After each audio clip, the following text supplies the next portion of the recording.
चलिए आइए अब हम लोग एक और चैप्टर पढ़ते हैं जिसका नाम है पढ़े कैसे। अब हम लोग इसका पढ़ेंगे क्वेश्चन आंसर्स। यहाँ पे पढ़े कैसे पाठांत प्रश्न और उत्तर। प्रश्न 1, निम्नलिखित अनुच्छेद को पढ़कर पूछे गए प्रश्नों के उत्तर लिखिए। अब देखिए इसको आप पढ़ेंगे और इससे संबंधित जो प्रश्न है उसका आपको उत्तर देना है। भारत जैसा सुंदर और महान देश दूसरा कौन सा है जिसके उत्तर में हिमालय जैसा विश्व प्रसिद्ध विशाल पर्वत है। इस पर्वत को हम देवताओं का स्वर्ग कहें, ऋषियों का तपोवन कहें, प्राकृतिक सुषमा का भंडार कहें, पवित्र निर्मल जलाशयों का आगार कहें, हिम का मुकुट कहें, उत्तर का प्रहरी कहें, या संसार का सौंदर्य कहें, या जो कुछ भी कहें वह पूर्ण रूप से सत्य होगा। इस पुण्य भूमि का भारत के इतिहास से गहरा संबंध है। भूगोल का यह मानदंड है, मंदिरों का यह क्षेत्र है, तीर्थ यात्रियों के लिए यह धर्म भूमि है और सैलानियों के लिए स्वर्ग। विशाल हिमालय पर्वत की श्रेणियां कश्मीर से असम तक फैली हुई हैं। इन श्रेणियों में अमरनाथ, बद्रीनाथ, केदारनाथ, गंगोत्री, यमुनोत्री आदि अनेक तीर्थ स्थान हैं जिनके दर्शन के लिए देश के विभिन्न प्रदेशों के निवासी लालायित रहते हैं। इसी पर्वत श्रेणी में कश्मीर है जो पृथ्वी का स्वर्ग कहलाता है। अब देखिए इस तरह से आपको एग्जाम में अनुच्छेद दिया रहेगा, गद्यांश भी बहुत जगह दिया रहेगा, उसको पढ़ के आपको आंसर करना है। इंग्लिश में हम लोग इसको सीन अनसीन पैसेजेस कहते हैं। ये एक तरह का पैसेज है, उसको आप पढ़ के अब जो क्वेश्चन है उसका आंसर लिखेंगे। प्रश्न 1, हिमालय को प्राकृतिक सुषमा का भंडार क्यों माना गया है? उत्तर, भारत के उत्तर में हिमालय जैसा विश्व प्रसिद्ध पर्वत ऋषियों का तपोवन कहा जाता है। यहाँ के नदी नाले, हरे भरे वृक्ष, बर्फ से ढकी चोटियाँ इसके प्राकृतिक सौंदर्य को ही दर्शाते हैं, इसलिए इसे प्राकृतिक सुषमा का भंडार कहा जाता है। प्रश्न 2, कश्मीर को पृथ्वी का स्वर्ग क्यों कहा गया है? उत्तर, कश्मीर को पृथ्वी का स्वर्ग इसलिए कहा जाता है कि वह हिमालय एक पश्चिमी छोर पर स्थित है और भारत का शिखर है। यहाँ की झीलें, बर्फीली पहाड़ियाँ, चिनार के जंगल, यहाँ के मंदिर और एकांत हरियाली से भरा हुआ शुद्ध पवित्र वायु द्वारा पुण्य स्थल स्वर्ग सा झलकता है। कश्मीर बहुत सुंदर है। प्रश्न 3, भारत की सुंदरता और महानता का श्रेय हिमालय को क्यों दिया गया है? उत्तर में हिमालय कश्मीर से असम तक फैला हुआ है। इन पर्वत श्रेणियों में अमरनाथ, केदारनाथ, बद्रीनाथ, यमुनोत्री, गंगोत्री जैसे तीर्थ स्थल बने हैं। यही ऋषियों का तपोवन रहा है। प्राकृतिक सुषमा का भंडार, निर्मल जलाशयों का केंद्र यही हिमालय है। इसलिए भारत की सुंदरता और महानता का श्रेय हिमालय को दिया जाता है। यही उत्तर का प्रहरी है। प्रश्न 4, इस अनुच्छेद का सार 1/3 शब्दों में लिखिए। उत्तर, भारत सुंदर और महान देश है। इसके उत्तर में देश का प्रहरी, सुरमय और सांसारिक सौंदर्य कहा जाने वाला हिमालय है। कश्मीर से असम तक फैला यह विशाल पर्वत मंदिर, तीर्थ स्थानों और प्राकृतिक सौंदर्य के कारण सैलानियों के आकर्षण का केंद्र तथा पृथ्वी का स्वर्ग है। प्रश्न 5, इस अनुच्छेद का उचित शीर्षक लिखिए। उत्तर, पृथ्वी का स्वर्ग। प्रश्न 2, निम्नलिखित काव्य पंक्तियों को ध्यानपूर्वक पढ़िए। फूलों से नित हंसना सीखो, भौरों से नित गाना, तरु की झुकी डालियां से नित सीखो शीश झुकाना, सूरज की किरणों से सीखो जगना और जगाना, लता और पेड़ से सीखो सबको गले लगाना। दीपक से सीखो जीतना हो सके अंधेरा हरना। पृथ्वी से सीखो जीवों की सच्ची सेवा करना। जलधारा से सीखो आगे जीवन पथ पर बढ़ना। और धुएं से सीखो हर दम ऊंचे ही पर चढ़ना। सत्पुरुषों के जीवन से सीखो चरित्र निज गढ़ना। अपने गुरु से सीखो बच्चों उत्तम विद्या पढ़ना। अब निम्नलिखित प्रश्नों को एक या दो वाक्यों में उत्तर दीजिए। अब देखिए यहाँ पे है कि किससे आप क्या सीख सकते हैं। प्रश्न 1, वृक्ष की झुकी हुई डालियां हमें क्या सिखाती हैं? शीश झुकाना। ठीक है, अब इसको आप ऐसे लिख सकते हैं, वृक्ष की झुकी हुई डालियां हमें शीश झुकाना सिखाती हैं। प्रश्न 2, दीपक किसका प्रतीक है? प्रकाश का, तिमिर मिटाने का, अंधेरा मिटाने का। दीपक प्रकाश का प्रतीक है। प्रश्न 3, अंधेरा किसका प्रतीक है? अवनति का, जड़ता का। अंधेरा अवनति का प्रतीक है, अंधेरा जड़ता का प्रतीक है। प्रश्न 4, अपने गुरुओं से हमें क्या सीखना चाहिए? उत्तम विद्या पाना। अपने गुरुओं से हमें उत्तम विद्या पढ़ना सीखना चाहिए। प्रश्न 5, वृक्ष की झुकी हुई डालियां हमें क्या संदेश देती हैं और इस संदेश का हमारे जीवन में क्या महत्व है? उत्तर, ये हमें विनम्रता का संदेश देती हैं। विनम्रता से ही हम कठिनाइयों पर विजय पा सकते हैं। प्रश्न 6, जलधार हमें क्या संदेश देती है? इस संदेश को प्राप्त कर हम अपने जीवन में कैसे आगे बढ़ सकते हैं? जलधारा हमें जीवन पथ पर आगे बढ़ने का संदेश देती है।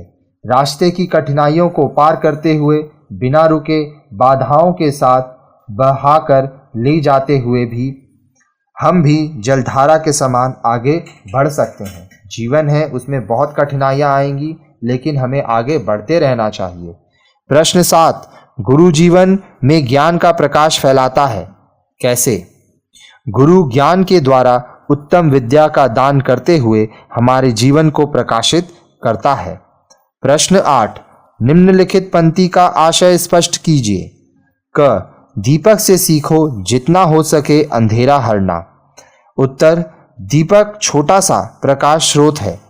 दीपक बहुत छोटा होता है, लेकिन छोटा होकर भी प्रकाश फैलाने का काम करता है। हम मानव भी कितने छोटे सीमित साधन वाले हों, पर दृढ़ संकल्प वे अपने ज्ञान से लोगों को ज्ञान का प्रकाश देकर दीपक के समान सार्थकता पा सकते हैं। ख, सत्पुरुषों के जीवन से सीखो चरित्र निज गढ़ना। उत्तर, सत्पुरुष का जीवन चरित्र इनके स्वयं के द्वारा गढ़ा गया होता है। उनके चरित्रों को पढ़कर उनसे प्रेरणा पाकर हम भी अपने चरित्र का विकास कर सकते हैं। वे हमारे आदर्श होने चाहिए। आइए अब हम लोग आगे का प्रश्न उत्तर पढ़ते हैं। परीक्षोपयोगी अन्य महत्वपूर्ण प्रश्न और उत्तर। प्रश्न 1, निम्नलिखित अनुच्छेद को पढ़कर पूछे गए प्रश्नों का उत्तर लिखिए। वन शब्द पहले सभी बिना ज्योति भूमि के लिए, चाहे उसमें पेड़ पौधे उगे हों या न उगे हों, प्रयुक्त करते थे। मतलब वन, जंगल किसको कहते थे? वो ज़मीन जहाँ पर पेड़ हो या ना हो, पौधे हो या ना हो, उसके लिए उसको इस्तेमाल करते थे, जहाँ पर खेती नहीं होती थी। आधुनिक काल में कोई भी विस्तृत क्षेत्र जो विशाल घने वृक्षों से आच्छादित हो वन कहलाता है। अब हम लोग उसी क्षेत्र को जंगल वन कहते हैं जहाँ बहुत पेड़ होते हैं। एक समय में वन मानव विकास में बड़ा बाधक समझा जाता था। वनों के कारण कृषि के लिए भूमि का अभाव प्रतीत होने लगा। यह यातायात में भी बाधा उत्पत्ति करता था तथा हिंसक जंतुएं, विशेषतः खेती को क्षतिग्रस्त करने वाले जंतुओं को आश्रय देने वाला स्थल समझा जाता था। इसी कारण उस समय वनों को अंधाधुंध काटकर जो लकड़ी काम की होती थी उसे काम में लेते थे और शेष को जलाकर नष्ट कर देते थे। वनों को जलाकर नष्ट करने का चलन बहुत दिनों तक रहा। पीछे लोगों ने अनुभव किया कि वनों का रहना आवश्यक है और उनसे अनेक लाभ हैं। तब वनों को नष्ट होने से बचाने, उनका संरक्षण करने, नए पेड़ पौधे लगाकर कृत्रिम रीति से वन तैयार करने का प्रयत्न शुरू हुआ। इसके फलस्वरूप वन विज्ञान का विकास हुआ। आज वन विज्ञान के अंतर्गत वनों की रचना, प्रबंधन, इनमें उपजने वाले उत्पादों की उपयोगिता, उनके संरक्षण, वनोत्पादों की सतत उपलब्धि के लिए प्रबंध आदि का नियमित और वैज्ञानिक ढंग से अध्ययन किया जाता है। प्रश्न 1, मानव विकास में वनों को बाधक क्यों समझा जाता था? उत्तर, वनों के कारण कृषि के लिए भूमि का अभाव प्रतीत होने लगा। इनसे यातायात भी प्रभावित होता था तथा खेती को हानि पहुंचाने वाले पशु वनों में संरक्षण पा जाते हैं। प्रश्न 2, मनुष्य के लिए वनों का होना क्यों आवश्यक है? उत्तर, वनों के होने से मनुष्य को अनेक लाभ अनुभव होने लगे। वनों से आवश्यक लकड़ी की आपूर्ति, वर्षा का उचित अनुपात, ईंधन आदि के अभाव के कारण फिर से वनों की आवश्यकता अनुभव की जाने लगी। प्रश्न 3, वन विज्ञान का विकास कैसे हुआ? उत्तर, वन विज्ञान के विकास का मूल कारण यह रहा कि वनों की उपयोगिता को देखते हुए वनों को नष्ट होने से बचाने और कृत्रिम रीति से वन तैयार करने की आवश्यकता अनुभव हुई। प्रश्न 4, वन विज्ञान की उपयोगिता क्या है? उत्तर, वनों की रचना, प्रबंधन, उपजने वाले उत्पादों की उपयोगिता, उनके संरक्षण एवं वनोत्पादों की सतत उपलब्धि आदि के लिए प्रबंध आदि का नियमित और वैज्ञानिक अध्ययन वन विज्ञान के अंतर्गत किया जाता है। प्रश्न 5, इस अनुच्छेद का सार 1/3 शब्दों में लिखिए। उत्तर, बिना जोती गई भूमि के लिए प्रचलित शब्द वन आज विशाल घने वृक्षों से आच्छादित क्षेत्र के लिए प्रयुक्त होता है। कभी इन्हें कृषि भूमि के अभाव, यातायात में बाधा व हिंसक पशुओं की संरक्षण स्थली के कारण मानव विकास के मार्ग में बाधा माना जाता था। लेकिन अब यह अवधारणा बदल गई है और वनों को व्यवस्थित रूप से सुरक्षित रखने व नए वनों के निर्माण के लिए नियमित वैज्ञानिक ढंग से अध्ययन के लिए वन विज्ञान का विकास हुआ। अब लोग पेड़ लगाते हैं ताकि वह जी पाएं। पेड़ हमारे जीने के लिए बहुत ज़रूरी है। प्रश्न 6, इस अनुच्छेद का उचित शीर्षक लिखिए। वनों का संरक्षण और वन विज्ञान। अब ये जो शीर्षक है ये आप अपने मन से भी कुछ भी बना सकते हैं, जैसा आपके अनुच्छेद आएगा उसके अनुसार। प्रश्न 2, हम पढ़ने का प्रारंभ किस प्रकार करते हैं? अक्षर ज्ञान के माध्यम से। क, ख, ग, ग, अंगा, च, छ, ज, झ, इया, इस तरह से एक एक अक्षर करके अ, आ, ई, छोटी ई, बड़ी ई, छोटा ऊ, बड़ा ऊ, इस तरह करके हम लोग पढ़ना प्रारंभ करते हैं। प्रश्न 3, अक्षर ज्ञान की प्रक्रिया का मूल आशय क्या है? उत्तर, अक्षर ज्ञान से लिखना जान पाते हैं और इस प्रकार अक्षरों को जोड़कर शब्द, शब्द जोड़कर वाक्यांश, वाक्यांशों से वाक्य और अनुच्छेद तक पढ़ पाने में समर्थ होते हैं। पर यह ज्ञान की प्रक्रिया यहीं तक सीमित नहीं होती, बल्कि इसके द्वारा आज हम शब्द का अर्थ जानकर कही गई बात का मर्म समझ पाते हैं। यही ज्ञान की सीढ़ी है। प्रश्न 4, जनसंख्या वृद्धि जैसी रक्तबीजी संस्कृति के लिए कौन जिम्मेदार है? उत्तर, संतान को ईश्वरीय विधान और वरदान मानने वाले भारतीय समाज। प्रश्न 5, पढ़कर समझने से क्या अभिप्राय है? पढ़कर समझने का अभिप्राय है एक एक शब्द पहचान कर शब्दों के प्रसंग के अनुसार अर्थ को समझना। हर एक एक शब्द आपको समझ में आना चाहिए। जो शब्द समझ में नहीं आ रहा है, शब्दकोश की सहायता लें। शब्दकोश को इंग्लिश में डिक्शनरी कहते हैं, उसका सहायता लेके आप उसको समझ सकते हैं। इनके अतिरिक्त कही गई बातों, घटनाओं आदि का एक दूसरे से संबंध समझना।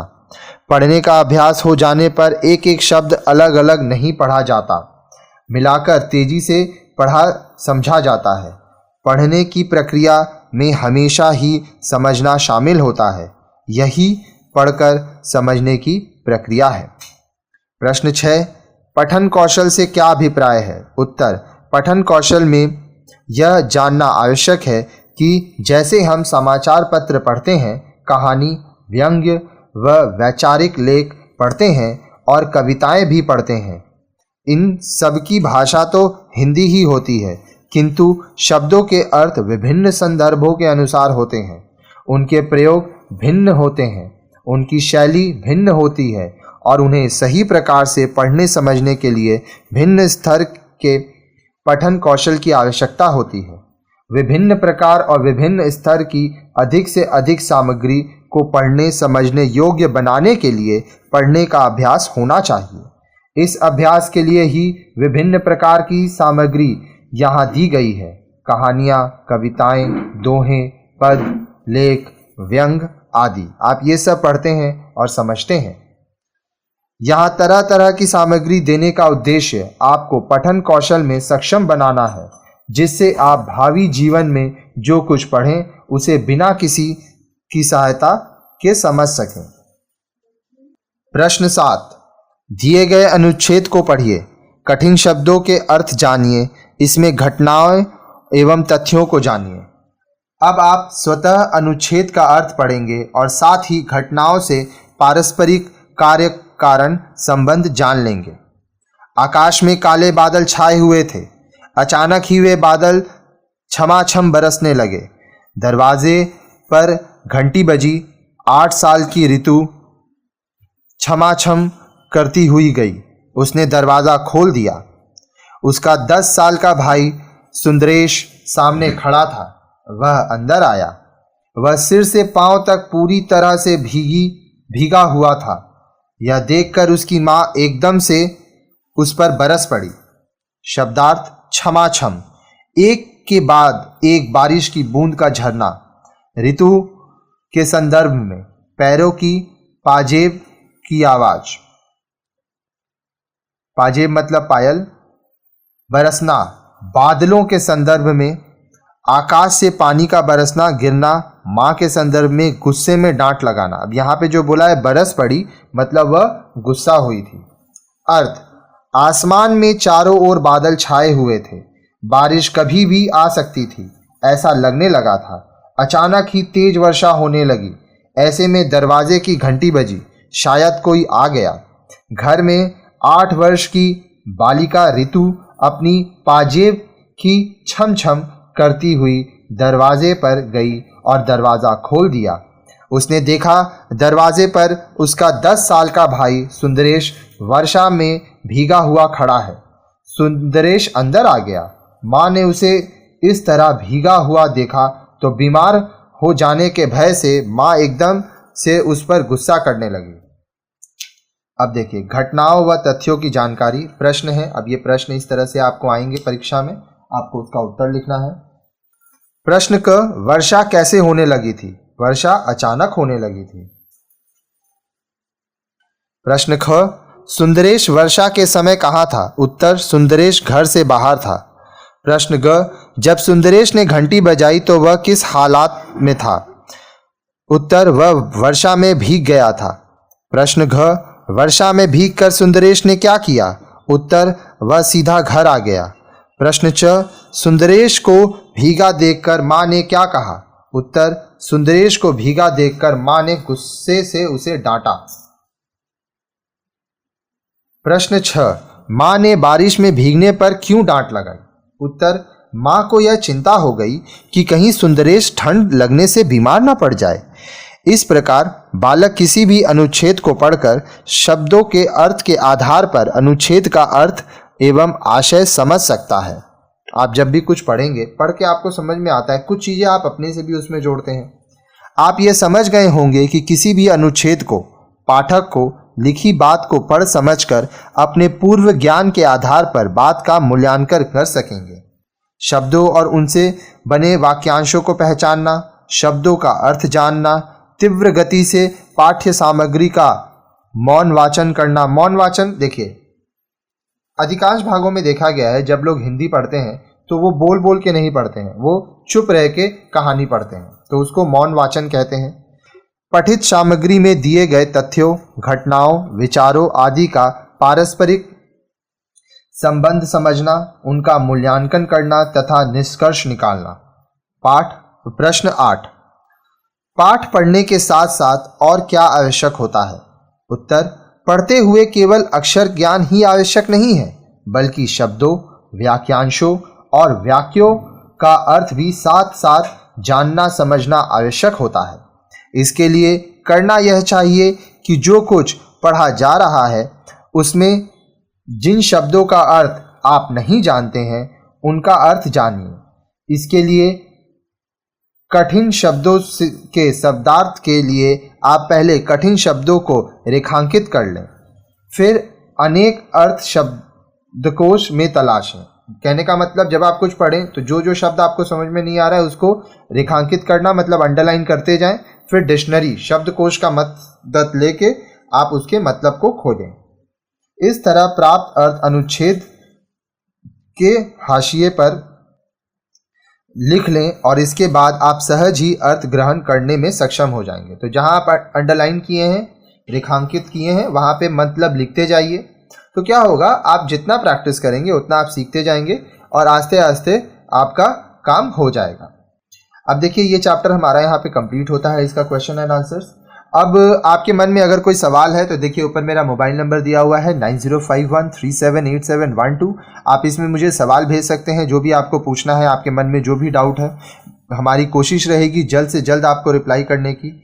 यहाँ पे नीचे जो आप देख रहे होंगे रेड स्क्रोलर घूम रहा है, ठीक है, उसमें काफ़ी जानकारी है। साथ ही साथ अगर आप हमारे चैनल को सपोर्ट करना चाहते हैं तो हमारे वीडियोस को अपने दोस्तों रिश्तेदारों के संग फेसबुक में, व्हाट्सएप में, हाइक, टेलीग्राम सब के माध्यम से शेयर कीजिए। स्कूल, ट्यूशन, कॉलेज सब जगह आप जाते हैं, एग्ज़ाम देने जाते हैं तो वहाँ पे लोगों के संग शेयर कीजिए वीडियोस, उनको बताइए कि वो हमारे चैनल से पढ़ सकते हैं। और अगर आप हमें डोनेशन देना चाहते हैं तो आप 9051378712 वाले नंबर पे पेटीएम, फ़ोनपे और गूगल पे के माध्यम से डोनेशन दे सकते हैं। अपना साथ बनाए रखिए, पढ़िए, खुश रहिए। धन्यवाद।